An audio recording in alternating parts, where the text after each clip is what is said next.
Hello, my fellow YouTubers. A lot of guys are working hard doing different things with these type configurations, and just wanted to give you guys some food for thought and what's going on with my findings. The reason that I think that I like the alternator configuration is because the way that they're wound lends itself easy for modification to make the dynamo motor generator. And the whole premise in this section of learning about the metronomic asymmetrical design to what is and what's not possible according to my findings. And your findings, I hope, is even better than my findings. But a lot of you guys are really working on some cool stuff, and you guys know who you are. Talk to you, and you guys are really learning amazingly what's going on.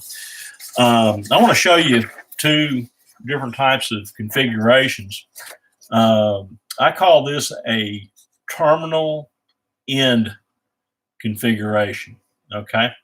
And the terminal end configuration is where this is the start of the winding, okay? And the start of the winding is kind of like a power consumptive end. And then where these terminate, they're all terminated together, and there is resonance that happens.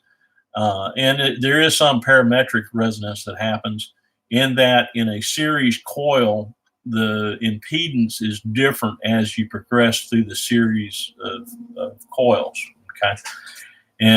But that's a terminal end configuration.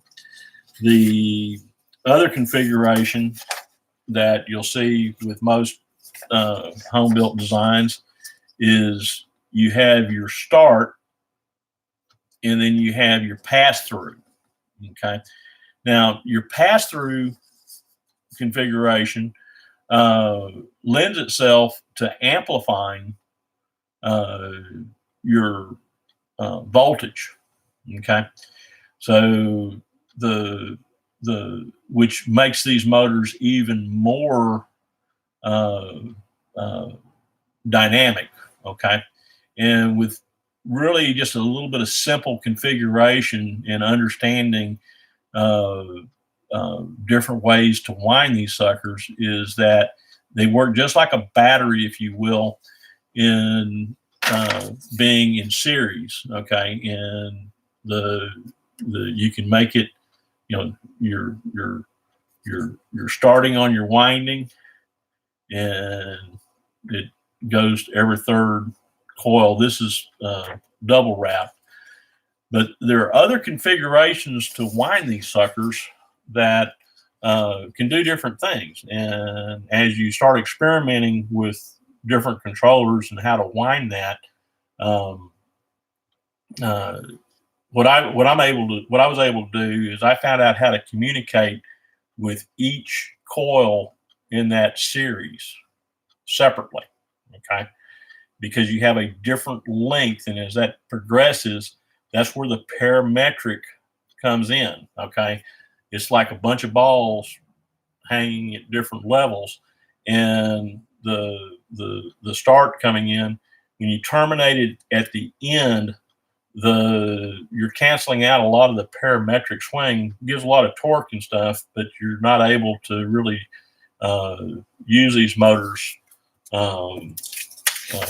as effectively as they can be used in those configurations. The asymmetrical winding and doing that. As we come through different types of controllers, we're learning that one of the great things that I'm seeing with the BuzzBox type resonator is the functions that we can do with that to do three-phase motors. I'm going to put this drawing up here of the, hope you can see that, of the motor capacitance in single phasing a motor and then three phasing a motor. And what it boils down to is the basically a capacitor to make that happen. And that's really pretty simple to do. A lot of people know that I like the Bedini charging system and all the configurations that a Bedini can do. But as I always explain to people is that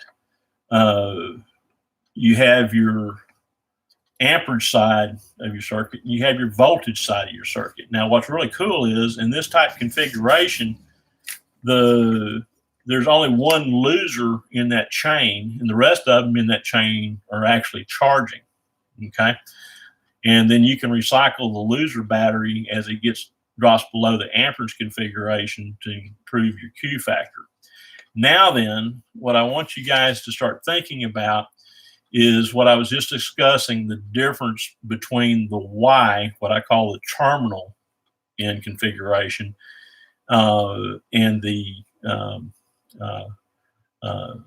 D, which I call the pass-through configuration. And then also start thinking about what goes on with the Bedini with the start winding for the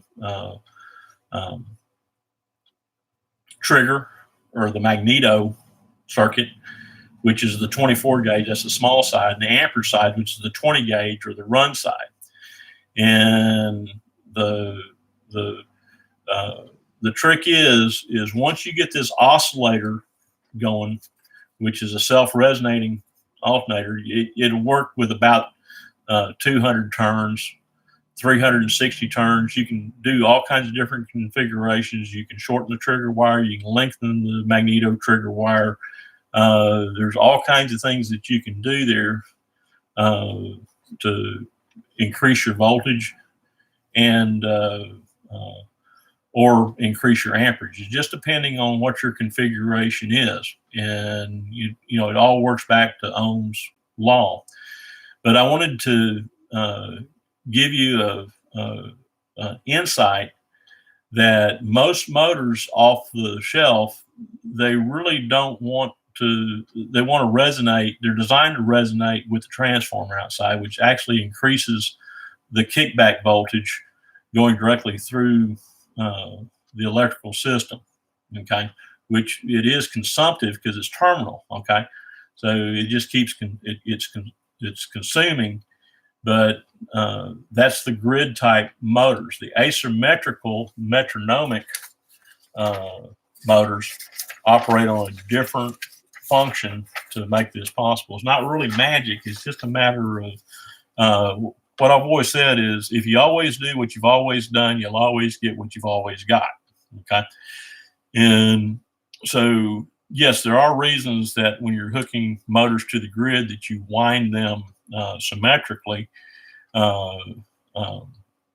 because you're using that source from the grid, very dependable, 60 cycles.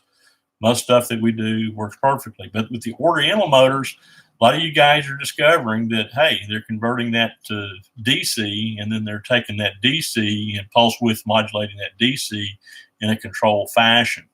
And it takes a little bit more when you start winding these motors asymmetrically, which is an imbalanced motor, to start building your own motor generator type configurations. Now, the idea with the motor generator is the reactive passing through the coil set and increasing your voltage, which decreases your amperage. Okay, so as you increase your voltage, you can decrease your amperage, and you use much smaller wire, and they generally run cooler. Now, as you get your frequency higher, when you're dealing with metal, there's a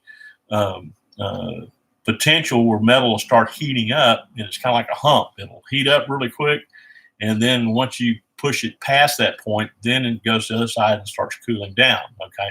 Because you're resonating that metal at a frequency where it heats up, and that's where that comes from. So, like I said, the controllers that are basically off the shelf,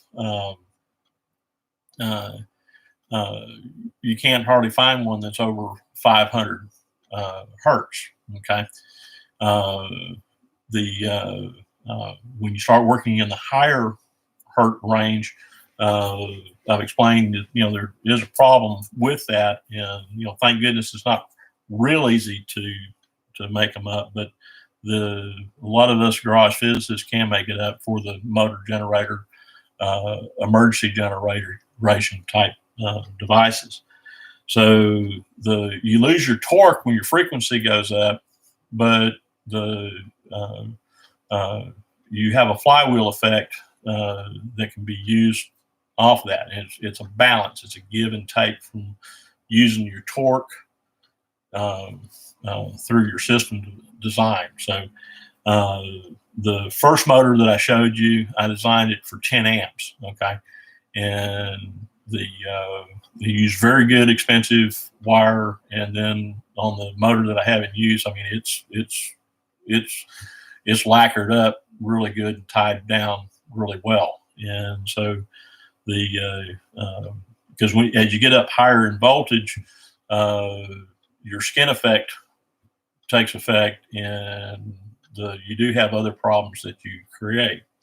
So just wanted to point that out. One of the things that was very unexpected was the wire sizing with altitude above 3,500 feet, and how you have to go up with your wire sizing for cooling because the pressure is not as great. And that was something totally unexpected. And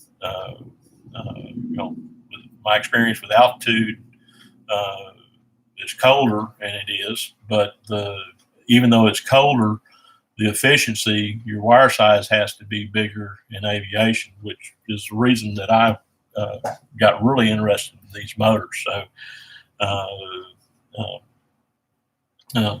but so many of you guys are on the right track of doing that.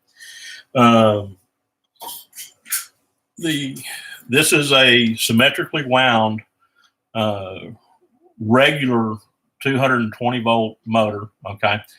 And you have your hot line and your orange line, 2 legs, which is 220 volts in, and then you have your reactive line where the capacitor goes in. Now this is a 1/4 horsepower motor, and so to control the amperage, they just backfeed it with a 7 microfarad coil. What's really interesting with this type of design, it is a consumptive design, but they use basically the same squirrel cage aluminum unit with the stripes coming across. That's the same rotor that you find in what we used to call just a cheap squirrel cage motor. And by alternating one of the phases, you can actually change the direction just off the capacitor,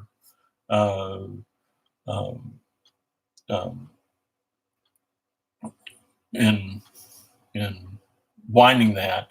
And instead of rewiring, what they did with these motors is instead of having a terminal you just turn around for it, you actually would take the motor apart and just flip it around to the other end for reverse polarity. Does that make sense? Okay. But there's 2 ways to do that in that type of a squirrel cage motor. Now the new air conditioning motors that are variable speed, they're the Oriental designs, and I wasn't aware that how they've been done. I knew about them, but I really hadn't studied them. And now that the multi-stage motors are out there and been out there for a long time, a lot of the units are going bad. Well, they're about $800 motors for the fan motors. What's nice about them is they can make them more efficient for controlling the speed of what they need. If they really need to spin it up, they can spin it up faster, they can slow it down. What's curious, they really don't have a horsepower rating on them because the way that they're wired, they really have a lot of torque, and so they can do different things other than what the squirrel cage motor does. But again, the alternator, when I get the configuration to that, I think it'll make it easier to see the parametric winding overall from stock than the other motors. But keep the Oriental motors out there. Start understanding that there's a lot of potential with torque, and torque relates differently than just horsepower. So when you get your torque up there, what would be normally 10, 12, 15 horsepower can be done with much less as far as torque and RPM with the Oriental motors. They're reactive motors. So keep on keeping on.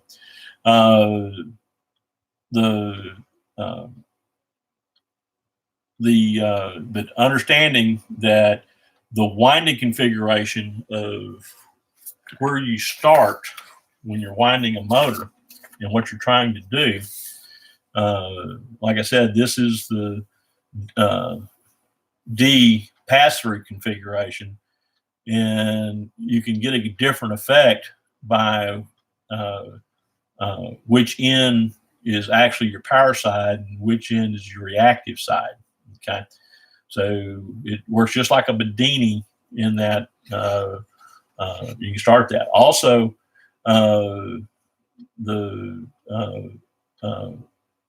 there's other ways of winding physically to where you're doing the same thing, but you actually can get an increase of the way that you're using the metals in there as your switch points. So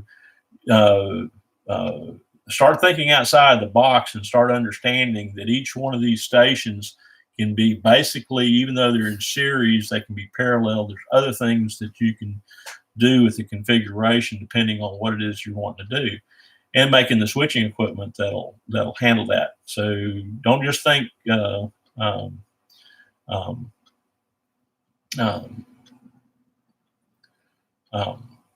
that these motors have to be series wound. They can be wound in parallel, and understand the difference of what you're doing for torque to make that happen. Okay, so with every different configuration, there's a give and take, but most people have not experimented like I have with these to understand that there's always a give and take with the different configurations.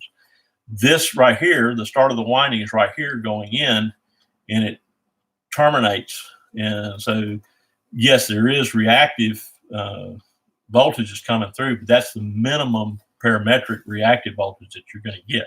Okay, so understand that you're on the right track, but there's different ways to wind these. They do have different effects and slightly variations on your controller.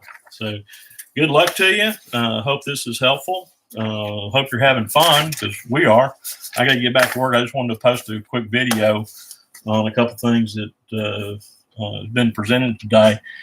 And as soon as I get my parts back from my buddy that's modifying my alternator for me,